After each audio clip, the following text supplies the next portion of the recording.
Welcome everyone to the final episode of our summer training vlog for our training.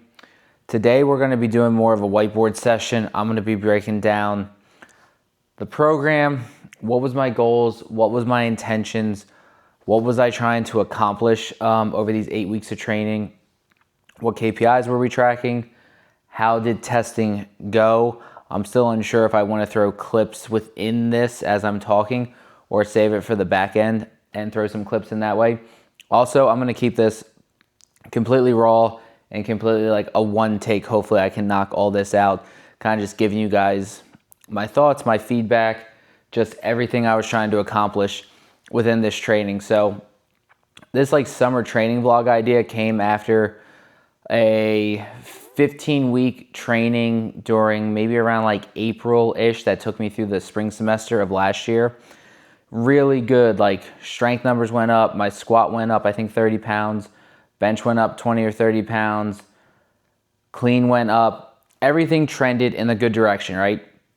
And I think the training was really structured well, but also from a consistent standpoint, it was some of the most consistent training I've done in years. It's funny, like, I think one of the reasons I wanted to get into like strength and conditioning, get into the college sector, figured like, oh, like every day, you'll be in the weight room, you'll be able to lift. And it's not always the case between meetings, games, practices, conflicts with like lift groups. And then you got kids coming in and out. Like it is crazy how sometimes you might be in at like 5:30 in the morning and then all of a sudden it's 5 p.m. and you're like, I haven't trained myself once, or you've just kind of been back to back with meetings and different things. So consistently definitely was a huge piece of it.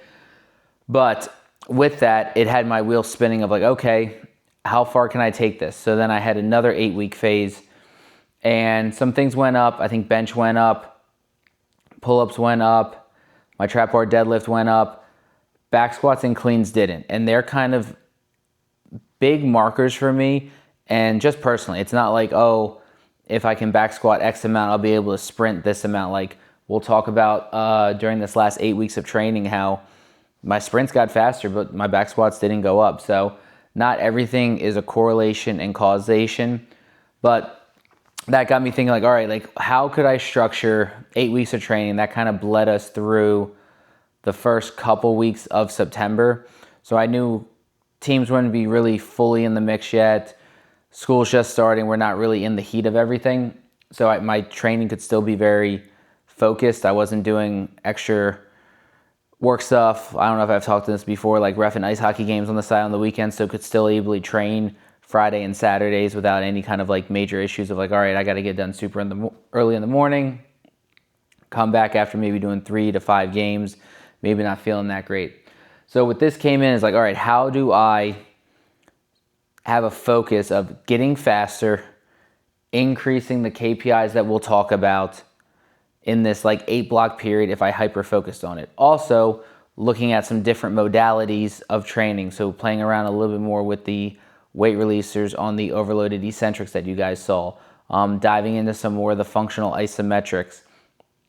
Where can I kind of piece things together, see where it takes me, what adaptations do I create to then hopefully increase what I'm trying to increase. And not all ideas are good ideas. Not all training is going to be great. Like a lot of things I do on myself is experimenting, right? Like, okay, this textbook or this person who's a leader in the field is saying do A, B, and C.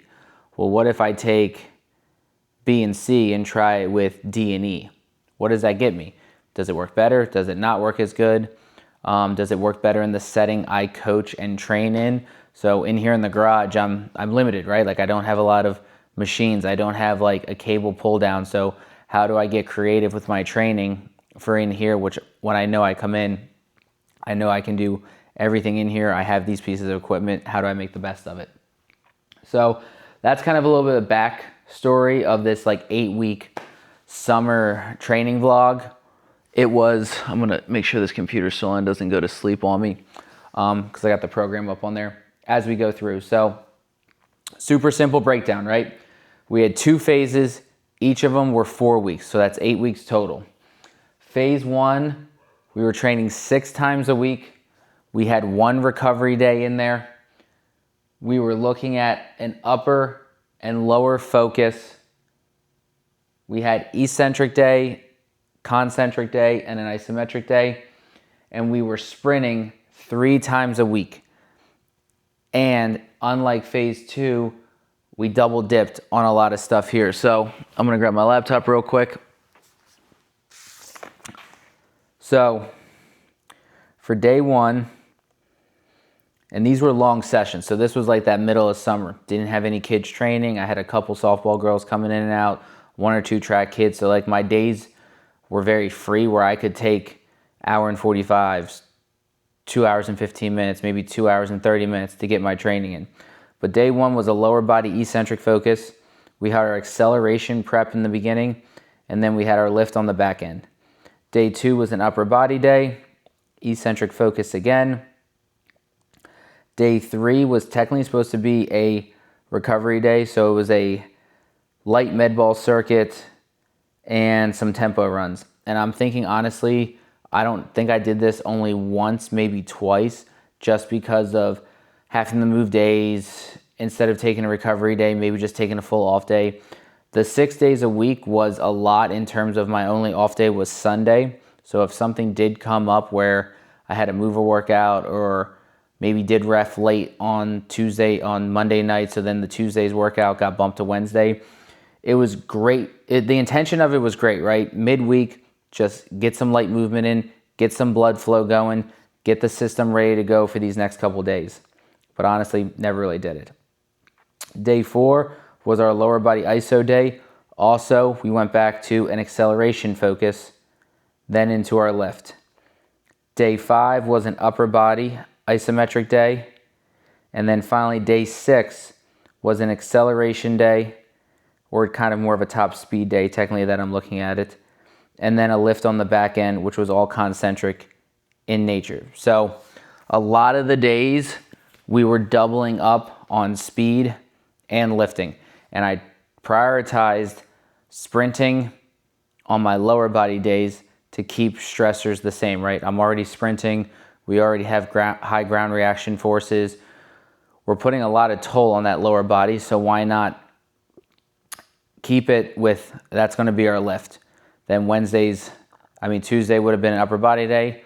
Wednesday was a recovery day. So now we're looking at like 48 hours between our lower body speed days and our next lower body speed days. So trying to be cognitive of making sure our stressors were in line to giving us the best chance to recover to then still perform high outputs as we go. Phase 2, we kept it 6 weeks of training. We went sprint, lower body, upper body, and we only had an eccentric and isometric focus. And here we were only sprinting 2 times a week. So I actually have one of my old workout sheets here. So this was a concept from a coach that I follow and talk to, Joe Padula, of thinking of not so much consolidating stressors on the same day, but just understanding like, okay, if I have a high day one day, high day the next day, low day, off day, am I still getting that time in between to recover versus if I'm having a really hard sprint workout in phase 1 on day 1, how is that affecting my lower body day within that same time frame? Like I said, if these were 2.5 hour long sessions, I don't care who you are, after a while the session drags on, output's not the same, fatigue sets in, you just get hungry after a while. I mean, if you think about sprinting for an hour and then lifting, like it's just so much volume. I think it was a cool experiment that I did, and it was fun having that time to train because this is just something fun that I like to do. So having 2.5 hours in the day to dedicate to training was absolutely awesome. But the next phase we went to, day 1 was our acceleration day. So we had bounds, we had sled accelerations, or we used the 1080. We had accelerations and kind of that intensity on the resistance went down. And then we finished off with some time sprints, some hurdle hops, and med ball tosses. Day 2, so now a totally new day. We came in for our lower body eccentric work. Day 3 was our upper body eccentric, and then we came back with a max V day, looking at more like fly sprints, so like 20-yard build, 10-yard fly. That if you've seen any of the videos, really high max effort, maybe adding some bounds on the back end, but really letting that day be singularly focused on that max velocity sprinting. And then day 5 was our lower body iso day, and then day 6 was our upper body iso day. So breaking it up a little bit more. Still, sessions were long, like an hour and 15, maybe an hour and a half. And if I film the sessions, no matter how quick the session seems to be, hitting record, moving the camera around, it always just takes longer to get these down. So that was kind of the breakdown and very like global view of our phase 1, phase 2. In our KPIs, what we were trying to look at was 20-yard sprint speed, our 20-yard build to 10-yard fly, back squats, cleans, bench, trap bar deadlift, pull-ups, and max weight pull-ups.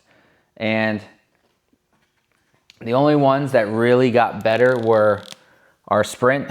We hit a lifetime on our sprint with, I think it was like a 2:99 was the fastest. Our 2010 was a lifetime at a 1:9 or a 1:8, I think it was. Back squat stayed the same at 3:35. Clean, I think, stayed at either 2:35 or I just hit 2:30. We'll call it 2:30. Bench went up to a lifetime PR of 280 or 285. I'd have to look back. Trap bar deadlift went down significantly by like 30 pounds. I actually don't even remember what it was. Pull-ups was a lifetime PR of 16. And our max pull-ups was a lifetime PR of, I think it was 60 pounds external to my body weight. Now, if we look at this, the main focus was really clean and back squat. So back squat didn't go up. Does that necessarily mean I didn't get stronger? Well, technically, if we're looking at did my squat go up? No, I didn't. But with the sprint time going down, with our fly sprints going down, I'm able to produce more force, right? And I think there's a whole other things. Like we spent a lot of time on technical mastery, right? Trying to get better at sprinting, trying to break down things, learning to bound better, which will help us push early in our accelerations. All these other things like the clean, like I was talking to one of my coworkers and she like kind of sat me down and broke down some of my videos of like, look, you're trying to pull too quickly, like you're making contact and the bar is coming away from us. So I think there's a lot of things in the clean we need to clean up technically that'll be better. I will say during this block here, one of the big focuses of the clean was to catch in a full squat. So if you look at any other of my videos, you look at anything on my Instagram, I always catch power cleans. Always power cleans, never really even low power cleans, I'd say high. Dealt with some back issues in the past and just was always fearful of getting down in that bottom position of the clean. So while my clean technically max didn't go up, I would say I made drastic progress in feeling more comfortable, being technically better at catching a full clean now, right? So now cleaning up my pull, cleaning up my triple extension, having that confidence of catching low in the hole does, after our next training phase, that clean number go through the roof. Hopefully, that's what I'm going for. And same thing with back squat. Like we've always back squatted on a wedge, right? We've done all this eccentric loading. Is there still things in my squat, whether that is hip mobility, ankle mobility, creating more stability as I'm squatting to make sure that my lower back doesn't become the limiting factor on the weight versus it being my legs. So in terms of KPIs, we got 1, 2, 3, 4, 5, 6, 7, 8. 1, 2, 3, 4 of them. So we went 50% on improving the KPIs in our training, which really 50% is failing. It's not great, but I think in terms of everything we were trying to do in this short 8-week time frame, I'm really happy with, especially the sprints, pull-ups, and weighted pull-ups. Pull-ups for me have always been a challenge. I've always been a little bit bigger, a little bit heavier, so being able to get stronger. I also didn't touch into the weight loss that occurred during this training block too over the summer, of doing a better job of understanding what I was putting into my body, a little bit more understanding of making sure that I was getting the right macronutrients in, making sure I was hitting my protein, not over consuming on the carbs and fats. So I guess one thing I didn't add to this KPI, I think as of like a couple days ago,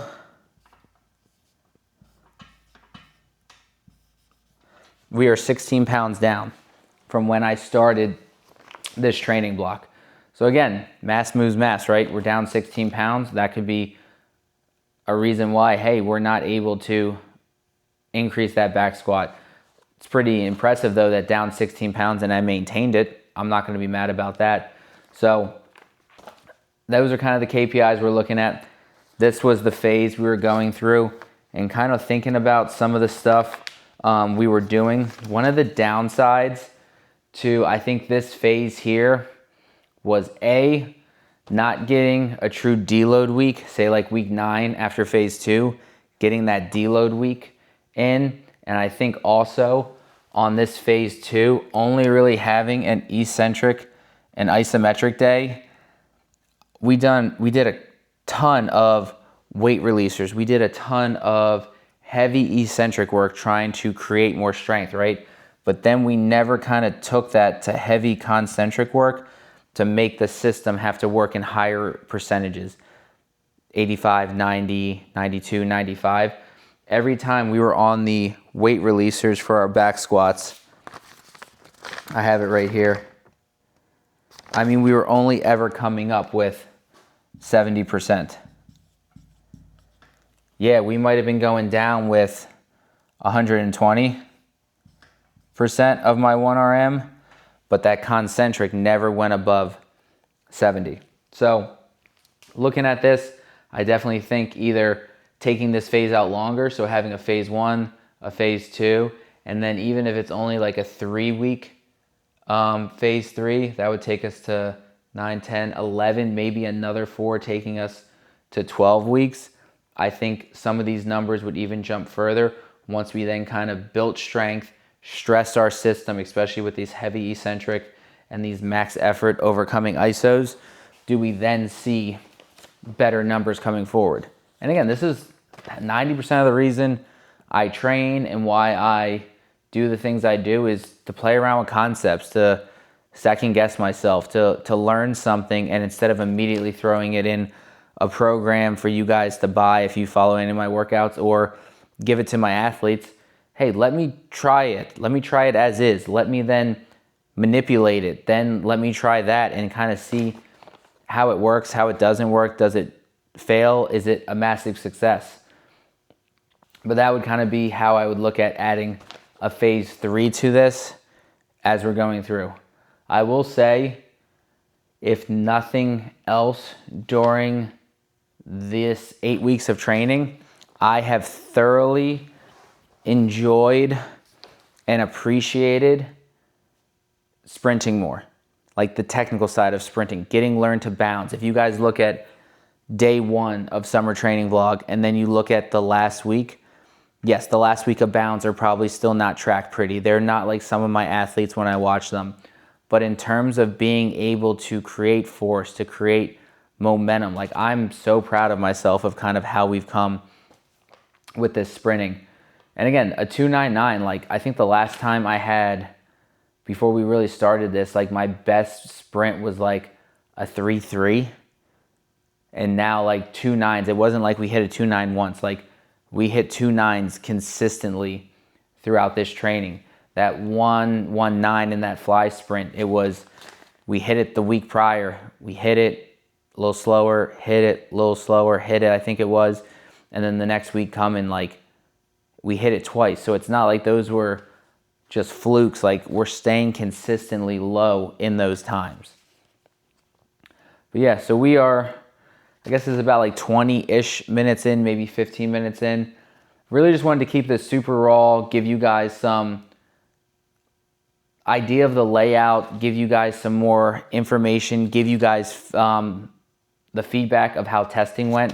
I might throw a couple of the clips on the back end of our actual testing, the bench, the pull-ups, the sprinting, probably not the back squat because it was very ugly and very disappointed with it, but I'm excited for this next phase of training. I'm going to be diving into, I think it's going to be a 12-week GPP phase. So everything we were doing here, very advanced stuff, very specific on a goal of trying to increase strength or increase power.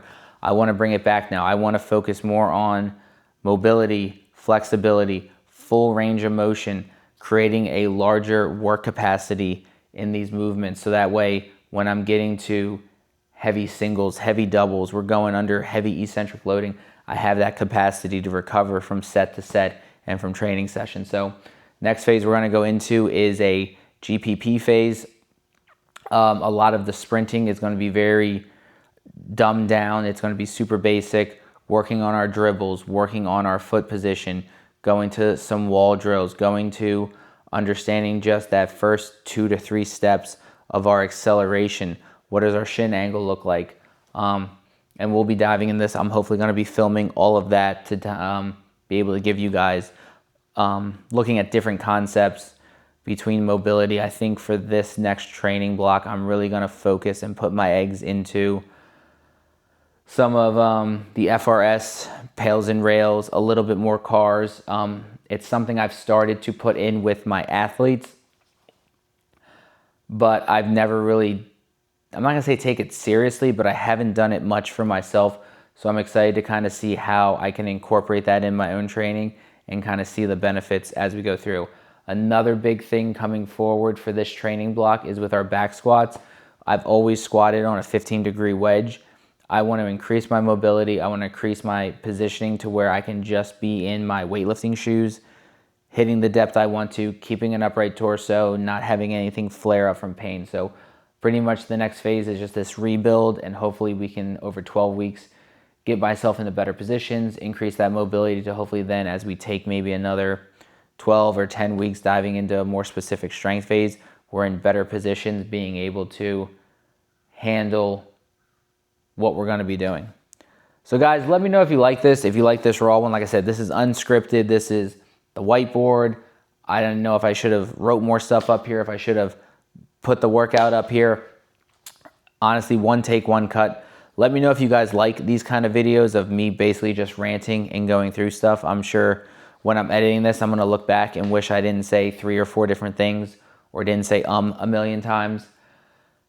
Let me know. So hopefully you guys enjoyed this. I'm excited to bring you guys fall training, show you guys a little bit more of that GPP stuff, and maybe break down how I view GPP as a coach for my athletes, and then also GPP for myself. I wanted to say for like a seasoned lifter, but even though I'm turning 35, I probably started lifting at like a Planet Fitness at 14. I would not consider myself seasoned. There's a lot of things I still need to work on and a lot of things I need to get better with for me to keep growing. But again, sprint like 35 coming, lifetime best sprints, lifetime best pull-ups, lifetime best on max pull-ups and down weight. So I'm excited that I'm getting older, but I'm also not reached my ceiling of what I could potentially do, especially with the sprint stuff. It is so cool feeling like a newbie in an event, in a sport, in a skill, however you want to classify sprinting. It's just really cool, like almost having like newbie gains and like really struggling with something, not only from a physical side of being able to do it, but like the mental side of like, why can't I dribble? Why do my dribbles look like I'm just swinging my legs versus having more this secular motion as we go through? But yeah, hope you guys enjoyed this video. Let me know if you want more whiteboard talks, if you want me to dive more in, or if you're liking these rant sessions. As always, I appreciate you guys watching.